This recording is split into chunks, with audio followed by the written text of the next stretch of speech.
కడప జిల్లా joint action committee convener Ahmed Basha Babu గారితో కొన్ని విషయాలు అడగదలుచుకున్నాము. సార్, ఇప్పుడు చెప్పండి, కేంద్ర హోంశాఖ మంత్రి అమిత్ షా గారు డాక్టర్ బాబాసాహెబ్ అంబేద్కర్ పైన చేసిన వాక్యాల పట్ల మీ యొక్క స్పందన ఏంటి? అస్సలాము అలైకుం వరహ్మతుల్లాహి వబరకాతుహు. నా భారతీయ సోదరులారా, భారతదేశం రాజ్యంగా ఏర్పడుతున్నప్పుడు ఆ దేశాన్ని నడపడానికి రాజ్యాంగం అవసరమైంది. ఆ రాజ్యాంగ నిర్మాత డాక్టర్ బాబాసాహెబ్ అంబేద్కర్ గారిని నిన్నటి దినాన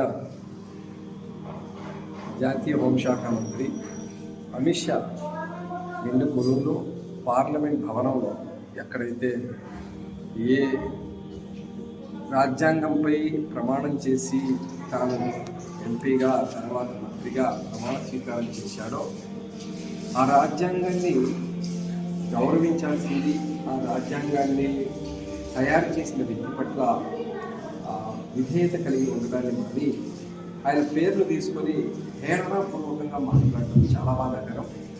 వాస్తవానికి అయినా సభాముఖంగాను ప్రజల ఎదురుగాను తను బహిరంగ క్షమాపణ చెప్పవలసింది. అది వదిలేసి వివరణ ఇవ్వడం మొదలెట్టాడు.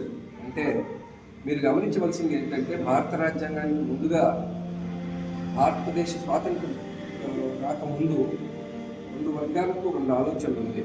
అది మనువాద వర్గం, అది సెక్యులరిజాన్ని అంగీకరించేది కాదు, అలాగే కుల వ్యవస్థ కోరుకునేది, మరి భారతదేశంలో సమానత్వ విలువలు ఉండకూడదని ఆలోచించేది, కేంద్రీకృత ఆర్థిక విధానాలు కోరుకునే మనువాదానికి సంబంధించిన ఆర్ఎస్ఎస్ వ్యవస్థాపన ఒకవైపు, మరోవైపు అందుకు భిన్నంగా భారత జాతి అందరూ కూడా మానవులందరూ ఒక్కటే, వారికి అందరికీ ఒక స్వేచ్ఛాయుత వాతావరణం కావాలి, ఆ దేశంలో హక్కులు అందరికీ లభించాలి, ఈ దేశ పౌరుడైన ఒక ధనవంతుడికి ఏదైతే లభిస్తుందో ఆదివాసికి కూడా అదే హక్కులు లభించాలి అన్న ఓటర్ హక్కుతో సహా ఇప్పించిన హక్కుల ప్రదాత డాక్టర్ బిఆర్ అంబేద్కర్ గారిని ఈరోజు కాదు కదా, భారత రాజ్యాంగం ఉన్నంతకాలం ఆ భారత రాజ్యాంగం సదా ఉండాలని కోరుకుంటూ, ఆ రాజ్యాంగంపై మనం ఏ గౌరవం అయితే ఉంచామో అది ఉంచాము అంటే భారతదేశంపై గౌరవం ఉంచామని, రాజ్యాంగాన్ని అవమానపరిచాము అంటే దేశాన్ని అవమానపరిచామని,